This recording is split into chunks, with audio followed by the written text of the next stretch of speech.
Kevin Lomax, जो कि एक बहुत ही अच्छा लॉयर होता है। इतना अच्छा कि वो अपने करियर में एक भी केस नहीं हारा होता, जिसके वजह से उसके चर्चे न्यूयॉर्क के बड़े बड़े लॉ फर्म में भी होने लगते हैं। और एक दिन उसे न्यूयॉर्क के सबसे बड़े लॉ फर्म से एक जॉब का भी ऑफर आता है, जिसमें उसको एक अच्छा सैलरी के साथ साथ एक बड़ा सा अपार्टमेंट भी मिलता है। पर केविन फिर भी सेटिस्फाइड नहीं होता। वो अब भी पैसे और पावर के पीछे ही भागता रहता है, जिसके वजह से वो कई गुनहगारों को बेगुनाह और कई बेगुनाह को दोषी बना देता है। हालांकि इन सब के दौरान उसके साथ उसका बॉस भी रहता है, जो कि उसको हर बार एडवाइस देने के साथ साथ केस को जीतने के लिए पुश करता रहता है। हालांकि केविन को तो ये पहले मोटिवेशन लगता है, लेकिन जैसे ही उसे ये पता चलता है कि उसका बॉस असल में कोई इंसान ही नहीं है, बल्कि खुद हेल का डेविल है, तो ऐसे में उसका दुनिया पूरे तरीके से बिखरने लग जाता है।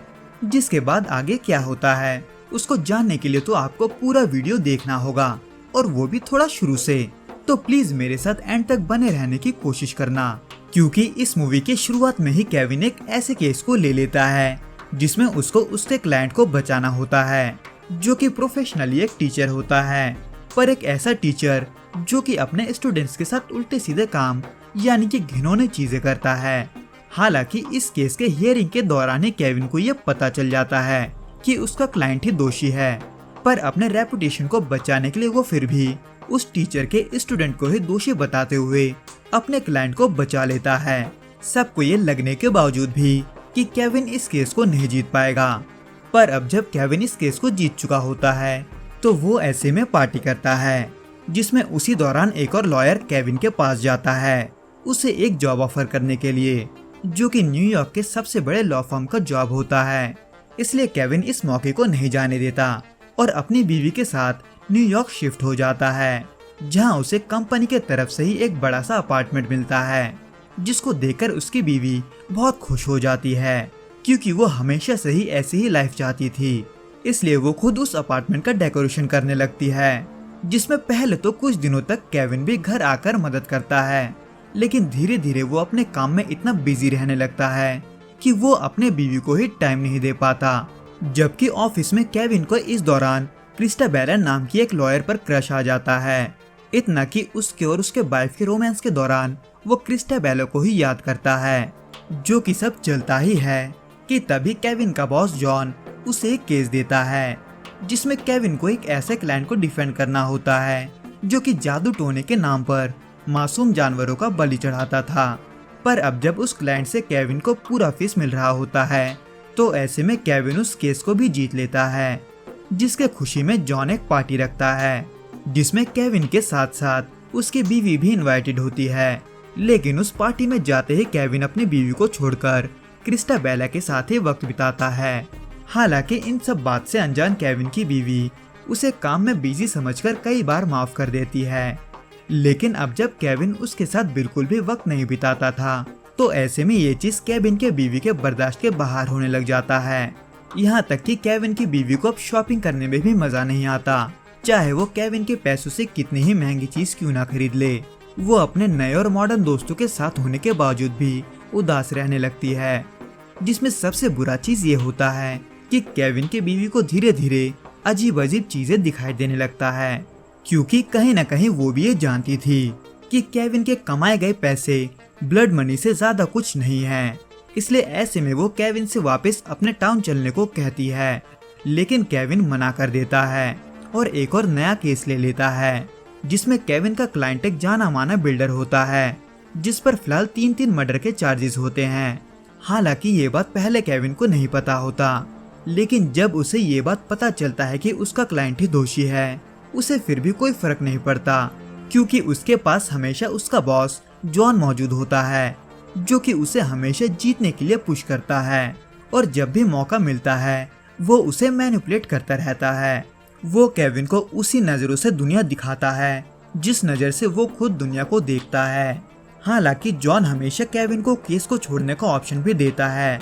लेकिन केविन फिर भी किसी भी केस को नहीं छोड़ता। यहाँ तक कि जॉन केविन के बीवी के हालात को देखकर केविन को उसके बीवी के साथ ही रहने को बोलता है, लेकिन केविन फिर भी अपने काम पर ही फोकस करता है, ये सोचकर कि पैसों से वो प्रॉब्लम सॉल्व हो जाएगा, जबकि ऐसा नहीं होता, बल्कि केविन के बीवी को अब हर जगह शैतान दिखने लगता है। यहाँ तक कि वो आईने में भी खुद को शैतान की तरह ही देखती है,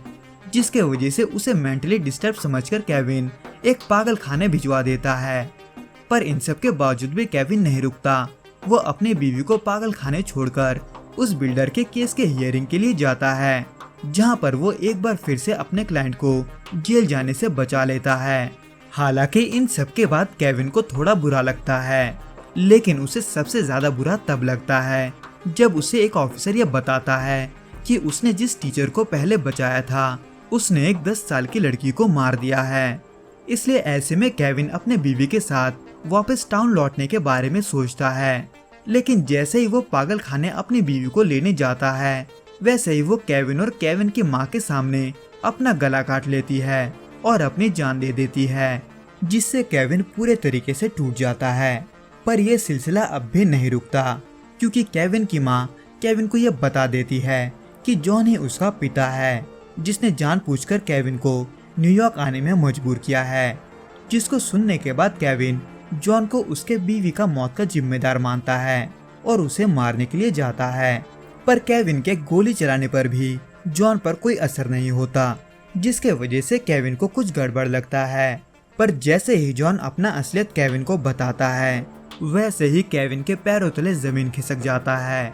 हालांकि इन सब के बावजूद भी केविन जॉन को ही उसके बीवी के मौत का जिम्मेदार मानता है, लेकिन जॉन इस इल्जाम से सीधे मना कर देता है, ये कहकर कि वो खुद केविन ही था जिसने हर बार ऑप्शन होने के बावजूद भी पावर और पैसे को ही चुना, जबकि उसके बीवी को सिर्फ प्यार चाहिए था। खैर, इन सब के बावजूद भी जॉन अपने बेटे केविन को उसके साथ रहने को बोलता है और उसको वही काम करने को बोलता है जिसमें वो माहिर था। लेकिन केविन भी अब ये समझने लगता है कि जॉन फिलहाल वही काम कर रहा है जिसमें वो माहिर है, और वो है मैनिपुलेट करना। हालांकि जॉन दिल से केविन को अपने साथ रखने की सोचता है, क्योंकि वो उसके किसी प्लान का हिस्सा होता है। पर अब जब केविन और मैनिपुलेट नहीं होना चाहता था, तो वो ऐसे में खुद को गोली मार देता है, जिसको देखकर जॉन को बहुत गुस्सा आता है, क्योंकि उसका प्लान उसके बेटे के मरने के साथ ही खत्म होने लगता है। पर तभी वो अपने पावर्स को यूज करता है, जिसके वजह से केविन फिर से उसी पल में पहुंच जाता है जहां से ये सब शुरू हुआ था, उसी कोर्ट रूम में जहां उसे उस मॉलेस्टर टीचर को डिफेंड करना था। पर इस बार केविन उस टीचर को नहीं बचाता, बल्कि उस केस को वहीं छोड़कर अपनी बीवी को गले लगाते हुए वहां से चला जाता है, जिन्हें वहीं दूर से जॉन अपना रूप बदलकर देखता रहता है। तो दोस्तों, इस वीडियो में बस इतना ही। अगर आपको ये वीडियो पसंद आए तो प्लीज इस वीडियो को लाइक और चैनल को सब्सक्राइब करना मत भूलना। और अगर आपको ऐसे ही और भी कंटेंट पसंद है तो प्लीज फेसबुक पे हमारे पेज को जरूर फॉलो करना।